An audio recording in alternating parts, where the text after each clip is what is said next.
Hello दोस्तों, कैसे हो दोस्तों। आज हम लोग महाभारत से एक नई कहानी लेकर के आए हैं जिसका नाम है भीष्म प्रतिज्ञा। तो स्टार्ट करते हैं हम लोग अपनी स्टोरी को। तेजस्वी पुत्र को पाकर राजा प्रफुल्लित मन से नगर को लौटे और देवव्रत राजकुमार के पद को सुशोभित करने लगे।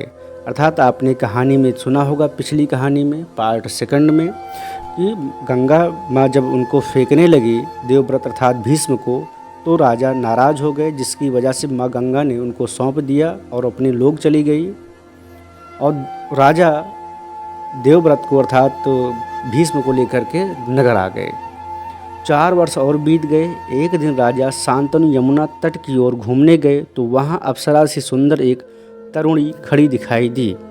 तरुणी का नाम सत्यवती था, अर्थात जो वहाँ पर स्त्री खड़ी थी उसका नाम सत्यवती था। गंगा के वियोग के कारण राजा के मन में जो विराग छाया हुआ था वह इस स्त्री को देखते ही दूर हो गया। उस सुंदरी को अपनी पत्नी बनाने की इच्छा उनके मन में तेज हो गई और उन्होंने सत्यवती से प्रेम याचना की। सत्यवती बोली, मेरे पिता मल्लाहों के सरदार हैं, पहले उनकी अनुमति ले लीजिए, फिर मैं आपकी पत्नी बनने को तैयार हूँ।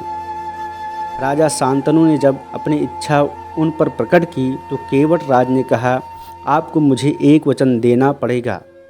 राजा ने कहा, जो वचन मांगोगे वो मैं देने के लिए तैयार हूँ, वह मेरे लिए बस अनुचित ना हो, अर्थात जिसको मैं ना कर सकूँ।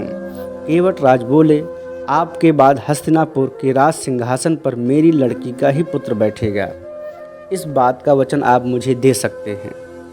केवट राज की शर्त राजा शांतनु को नागवार गुजरी, अर्थात उन्हें पसंद नहीं आई। गंगा सुत को छोड़कर अन्य किसी को राजगद्दी पर बैठाने की कल्पना उन्होंने अपने मन में नहीं की थी। निराश होकर के वह नगर की ओर लौट आए। किसी से कुछ कहे भी ना, पर चिंता उनके मन को खा रही थी। देवव्रत ने अर्थात उनके पुत्र ने जब उनकी इस पीड़ा को देखा तो वो समझ गए। एक दिन शांतनु से पूछा, पिताजी, संसार का कोई भी सुख ऐसा नहीं जो आपको प्राप्त न हो, फिर आप इधर कुछ दिनों से बहुत दुखी दिखाई पड़ते हैं, आपको किस बात की चिंता है। यद्यपि शांतनु ने गोल मोल बातें की, फिर भी कुशाग्र बुद्धि लिए हुए देवव्रत ने उनसे इस बात को पूछ ही लिया।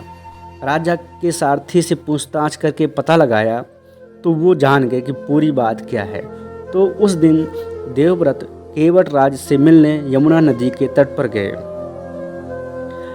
उन्होंने कहा, देवव्रत ने, कि पिताजी के मन की व्यथा जानकर देवव्रत सीधे उनसे मिला और बोला कि हे केवट राज, आपका जो शर्त है उसको मैं स्वीकार करता हूँ।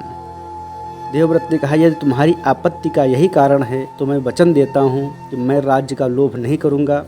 सत्यवती का पुत्र ही मेरे बाद पिता के बाद राजा बनेगा। अर्थात यहाँ पर जो राजा थे उनका जो पुत्र था, जो गंगा से पैदा हुआ था पुत्र, उन्होंने क्या किया कि राजा के मन की शंका को समझा और खुद ही जाकर के उन्होंने सत्यवती से बात की कि हे माँ, आप हमारे पिता से शादी कर लीजिए, मैं जो है राजगद्दी पे नहीं बैठूंगा, आपका ही पुत्र राजगद्दी पे बैठेगा। केवट राज इससे संतुष्ट हो गया।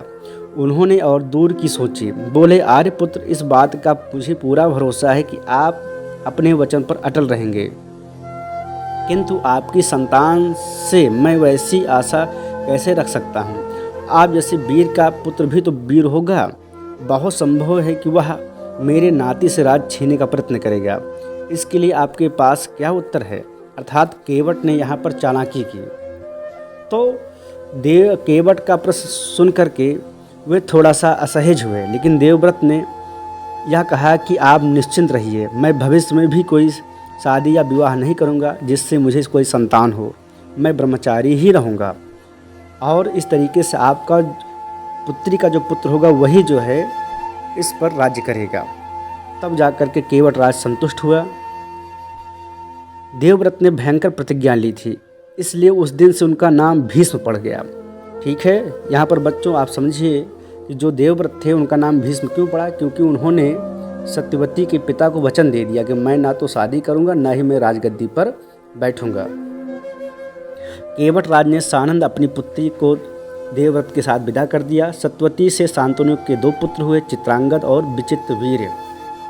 शांतनु के देहावसान पर चित्रांगद हस्तिनापुर के सिंहासन पर बैठे। उनके युद्ध में मारे जाने पर विचित्रवीर्य की 2 रानियां थीं, अंबिका और अंबालिका। अंबिका के पुत्र थे धृतराष्ट्र और अंबालिका के पुत्र पांडु थे। धृतराष्ट्र के पुत्र कौरव कहलाए और पांडु के पुत्र पांडव कहलाए। महात्मा भीष्म शांतनु के बाद कुरुक्षेत्र युद्ध का अंत होने तक उस विशाल राजवंश के सामान्य कुलनायक और पूज्य बने रहे। शांतनु के बाद उनका कुलवंश चलता रहा। तो बच्चों, आपको ये कहानी कैसी लगी? कृपया इस चैनल को सब्सक्राइब करें, वीडियो को ज़्यादा से ज़्यादा लाइक और शेयर करें। हम आपके लिए ऐसी ही कहानियाँ लाते रहेंगे। Thank you.